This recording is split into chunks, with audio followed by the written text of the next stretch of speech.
ಕಡಲ ತಡಿಯಲ್ಲಿರುವ ಸಸಿಹಿತ್ಲು ಶ್ರೀ ಭಗವತಿ ದೇವಸ್ಥಾನ ತುಳುನಾಡಿನ ಒಂದು ಇತಿಹಾಸ ಪ್ರಸಿದ್ಧ ಕಾರಣಿಕ ಕ್ಷೇತ್ರ. ಸುಮಾರು 900 ವರ್ಷಗಳಷ್ಟು ಹಳೆಯದೆಂದು ವಿವಿಧ ಆಧಾರಗಳಿಂದ ಇದರ ಕಾಲ ನಿರ್ಣಯ ಮಾಡಲಾಗಿದೆ. ದಾರುಮತಿಯ ಮಗನಾದ ದಾನವ ದಾರಿಗಸುರನನ್ನು ಸಂಹರಿಸಲು ತ್ರಿಮೂರ್ತಿಗಳಿಂದಲೂ ದೇವತೆಗಳಿಂದಲೂ ಅಸಾಧ್ಯವೆನಿಸಿದಾಗ ಚಿಂತಿತನಾದ ಪರಮೇಶ್ವರನ ನೇತ್ರಬಿಂದು ತೊಡೆಗೆ ಬಿದ್ದು ತೊಡೆಯಲ್ಲಿ ಕುರುವಾಗಿ ಉದ್ಭವಿಸಿದವಳು ಭದ್ರಕಾಳಿ. ಬ್ರಾಹ್ಮಿ, ವೈಷ್ಣವಿ, ಮಾಹೇಶ್ವರಿ, ಇಂದ್ರಾಣಿ, ಕೌಮಾರಿ, ವಾರಾಹಿ ಹೀಗೆ ಷಟ್ ಕನ್ನಿಕೆಯರು ಅಸುರನೊನ್ನಿಗೆ ಯುದ್ಧ ಮಾಡಿ ಸೋತು ಹಿಂತಿರುಗಿದರು. ಇದನ್ನರಿತ ಭದ್ರಕಾಳಿಯು ಆ ಷಟ್ ಕನ್ನಿಕೆಯರು ಹಾಗೂ ಆದಿ ವೇದಾಳ ಅಂದರೆ ಗುಳಿಗನನ್ನು ಒಟ್ಟು ಸೇರಿಸಿಕೊಂಡು ದಾರಿಗಾಸುರನೊಂದಿಗೆ ಯುದ್ಧ ಮಾಡ್ತಾಳೆ. ದಾರಿಗಾಸುರ ನಾನಾ ರೂಪ ಧರಿಸಿ ಆಕೆಯನ್ನು ವಂಚಿಸಿ ತಪ್ಪಿಸಿಕೊಳ್ತಾನೆ. ಅವನ 1001ನೇ ರೂಪ ಶ್ವೇತ ಕುಕ್ಕುಟ ಅಂದರೆ ಬಿಳಿ ಕೋಳಿಯ ರೂಪ ಧಾರಣೆ ಮಾಡಿ ಓಡಿ ಹೋಗಿ ಪಾತಾಳದಲ್ಲಿ ಅಡಗಿ ಕೂರುತ್ತಾನೆ. ಅಲ್ಲಿಂದಲೂ ಅವನನ್ನ ಎಳೆದು ತಂದು ಭದ್ರಕಾಳಿ ಸಂಹಾರ ಮಾಡ್ತಾಳೆ. ಅವಳ ಕೋಪ ಶಮನವಾದಂತೆ ಕೈಲಾಸದಲ್ಲಿರಿಸಿಕೊಳ್ಳುವುದು ಆಪತ್ತೆಂದು ಅರಿತ ಶಿವನು ಅವಳನ್ನು ಭೂಮಿಗೆ ಕಳುಹಿಸಿಕೊಡುವ ಮನ ಮಾಡ್ತಾನೆ.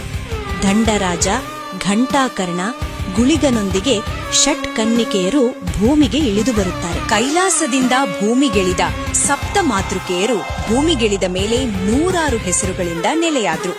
ಶಾಂತರೂಪಳಾದ ಭಗವತಿಯು ತನ್ನ ಪರಿವಾರ ಶಕ್ತಿಗಳೊಂದಿಗೆ ಸಮುದ್ರದ ಮೂಲಕ ಪಯಣ ಬೆಳೆಸಿ ವಿಶ್ರಾಂತಿಗಾಗಿ ಪ್ರಕೃತಿದತ್ತ ರಮ್ಯ ಮನೋಹರವಾದ ಸಸಿಹಿತ್ಲು ಪ್ರದೇಶದ ಮಲಯಾಳ ತೋಟದ ಗೋಳಿಮರದ ಅಡಿಯಲ್ಲಿ ತನ್ನ ಪರಿವಾರ ಶಕ್ತಿ ಮತ್ತು ದುರ್ಗೆಯೊಂದಿಗೆ ಕುಳಿತಿರುವಾಗ ದಣಿವು ನೀಗಲು ಅಲ್ಲೇ ತೋಟದ ಕೆಲಸ ಮಾಡುತ್ತಿದ್ದ ಕೋಂದ ಕಣ್ಣಾಯ ಬಳಿ ಎಳನೀರು ತೆಗೆದುಕೊಡಲು ಕೇಳಿದಾಗ ಅವನು ಅದನ್ನ ನಿರಾಕರಿಸುತ್ತಾನೆ.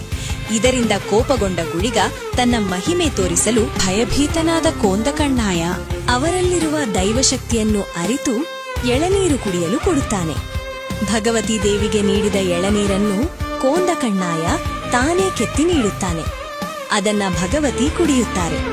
ಇದರಿಂದ ಕೋಪಗೊಂಡ ದುರ್ಗೆ, ಮಾನವ ಕೆತ್ತಿ ನೀಡಿದ ಎಳನೀರು ಕುಡಿದು ನೀನು ವಚನಭ್ರಷ್ಟೆ ಆದೆ, ಇನ್ನು ನಿನ್ನೊಂದಿಗೆ ನಾನು ಬರುವುದಿಲ್ಲ ಎಂದು ಕೋಪಗೊಂಡಾಗ ಭಗವತಿ ದೇವಿಯು, ನಾನು ಈ ಮಾನವನ ಭಕ್ತಿಗೆ ಮೆಚ್ಚಿದ್ದೇನೆ, ನಾನು ಇನ್ನು ಇಲ್ಲೇ ನೆಲೆಯಾಗುತ್ತೇನೆ, ನೀನು ಬಪ್ಪನಾಡಿನಲ್ಲಿ ನೆಲೆ ನಿಂತು ಲೋಕ ಕಲ್ಯಾಣ ಮಾಡು ಎಂದು.